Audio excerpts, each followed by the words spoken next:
सोलापूर येथील rotary north Radhakrishna फोंबरा मूकबधीर विद्यालयात जागतिक महिला दिनाचं औचित्य साधून महिला दिनाच्या पूर्वसंध्येला आयोजित केलेल्या राज्य उत्पादन शुल्काच्या सोलापूरच्या अधीक्षक भाग्यश्री जाधव बोलत होत्या. शाळेतील विद्यार्थी, शिक्षक घेत असलेली मेहनत आणि विद्यार्थ्यांचा प्रतिसाद, त्यांचा उत्साह हे सगळं बघून त्या भारावून गेल्या आणि म्हणाल्या, एखादी गोष्ट नाही मिळाली तर आपण किती निराश होतो. याच्याकडे बघून स्वतःचं परीक्षण करावंसं वाटतं, त्या म्हणाल्या. या प्रसंगी शाळेतील विद्यार्थिनींनी भारतात होऊन गेलेल्या पहिल्या कर्तव्यदक्ष महिलांच्या रूपरेषा सादर केल्या. स्वागत आणि प्रास्ताविक मुख्याध्यापिका क्षितिजा गाताडे यांनी केलं. रोटरी क्लब ऑफ सोलापूर नॉर्थच्या अध्यक्ष डॉक्टर जान्हवी माखीजा यांनी प्रमुख पाहुण्यांचा पुष्पगुच्छ देऊन स्वागतोत्तर सत्कार केला. शाळेचे सचिव सुनील दावडा यांनी प्रमुख पाहुण्यांचा परिचय करून दिला आणि स्मृतिचिन्ह देऊन त्यांचा गौरव करण्यात आला.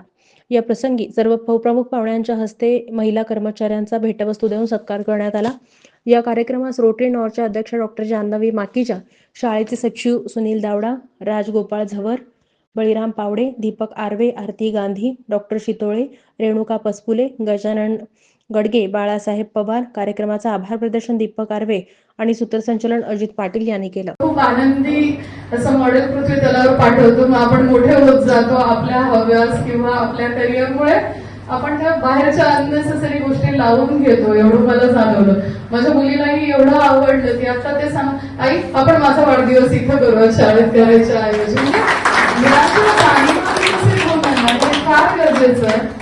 आणि माझं स्वतःच डीएड झालेलं, म्हणजे खूप वर्षांनंतर मला की अजूनही कधी कधी अधीक्षक म्हणून छान वाटतं, लोकांना वर्दीचं अट्रॅक्शन नसतं. पण मी खूपदा म्हणते की ह्या डिपार्टमेंटला राहून आम्ही काय करतो, थोडक्यात दारू मॉनिटर करतो. असं एक वर्क सॅटिस्फॅक्शन जे म्हणतात ना, ते कुठेतरी खूप कमी वाटतं. विशेषतः मी शिक्षक लोकांचा विशेष आभार मानते, कारण मला माहिती की हे एक चाइल्ड जे स्पेशली एबल्ड चाइल्ड आहे, त्यांच्यावर तुम्हाला किती मेहनत, की प्रचंड संयमाचं काम आहे आणि तेवढाच पेशन्स, पर्सिव्हिरन्स किंवा तेवढंच तुमची मेहनत खूप असणार आहे मला माहिती. कारण सामान्य मुलांना शाळेत आणण्यासाठी काय करावं लागतंय, मला माझ्या दोन्ही बहिणी शिक्षिका असल्यामुळे ते पटसंख्या वाढवणं, घरी जाऊन कन्व्हिन्स करणं, त्यांच्या आई वडिलांना कन्व्हिन्स करणं, या सगळ्या टास्क मी पाहिलेल्या आहेत किंवा माझं फ्रेंड सर्कल ते असल्यामुळे मला माहितीये.